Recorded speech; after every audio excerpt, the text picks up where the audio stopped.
علی جناب عبدالسمیع صاحب، السلام علیکم ورحمۃ اللہ وبرکاتہ۔ فقیر قادری گدا نظامی بدر الدین احمد خان رضوی مصباحی آپ سے مخاطب ہے۔ ہم آپ کے شکر گزار ہیں کہ آپ نے ہمیں ضیاء اسلام نیٹ ورک پر گوالیار ایم پی سے یاد کیا۔ اللہ رب العزت آپ کو جزائے خیر عطا فرمائے۔ آپ نے ایک بڑا ہی اہم سوال کیا ہے، سوال طویل ہے، جس کا حاصل یہ ہے کہ کوئی شخص جسے ڈاکٹر طاہر پاکستانی کی طرح اگر کسی کا کوئی شخص حد کفر تک پہنچ جائے، کسی کی بد مذہبی حد کفر تک پہنچ جائے، تو اسے سلام کرنا، جیسا کہ علماء نے لکھا ہے کہ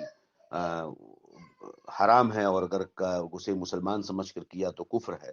تو کیسے پتا چلے گا سلام کرنا کیسا؟ اور کافروں کے تعلق سے کیا بھی یہی حکم ہوگا کہ ہر چیز شخص کے بارے میں جاننا اور اسے بتانا لازم و ضروری ہے؟ جناب محترم، یاد رہے کہ ہر حکم بقدر استطاعت ہے۔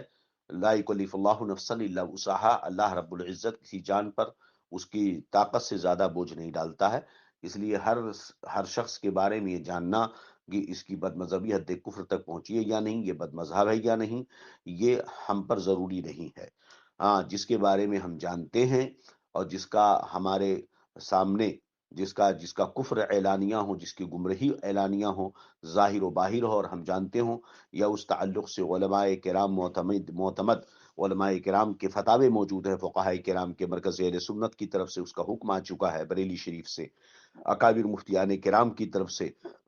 اور اس کا یہ جرم اعلانیہ ہے، تو بلا شبہ اس سے بچنا اور لوگوں کو اس کے بارے میں بتانا یہ لازم و ضروری ہے۔ اور جس کے بارے میں ہم نہیں جانتے ہیں، اس کے بارے میں جاننا یا اس کے بارے میں جان کر دوسروں کو بتانا، یہ عوام الناس پر لازم و ضروری نہیں ہے۔ اچھا، ذمہ دار علماء پر بھی ان پر ہوگا، جن تک ان کا کفر ثابت ہو یا دلیل شرعی سے ان تک اس بات کو پہنچایا گیا ہو، ورنہ یہ سب لازم و ضروری نہیں ہوگا۔ ہم پر اتنا ہے کہ جو ہمارے نظروں کے سامنے ہے، جو ہم ظاہر حال دیکھیں، اس کے مطابق عمل کریں۔ البتہ یہ فرق کی کفار و مشرکین اور دوسری قومیں اور مرتدین، یا ایسا شخص جو اسلام کا دعویٰ کرے، مسلمان ہونے کا دعویٰ کرے، اور اس کے بعد کفر و شرک یا گمراہی کرتا ہو یا کفر کا ارتکاب کرتا ہو، تو بلا شبہ دونوں میں فرق ہے کہ جو دیگر قومیں ہیں، کفار و مشرکین ہیں، ان کا حکم اور مرتدین کے حکم میں بڑا فرق ہے کہ مرتدین کے ساتھ تو بالکل رعایت کی اجازت نہیں ہے، دنیاوی اعتبار سے بھی۔ یہ اور بات ہے کہ یہ ملک جو کہ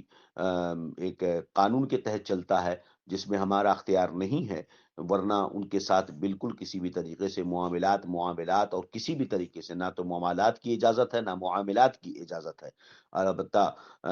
کافروں کے ساتھ، کفار و مشرکین کے ساتھ جو اسلام کا دعویٰ تو نہیں کرتے، وہ جو ہے شروع ہی سے کفر پر ہیں،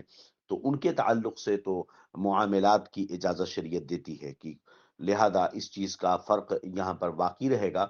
اور ان سے کسی موقع پر ملاقات ہو جانا یا ان سے بات چیت کر لینا ہے نا،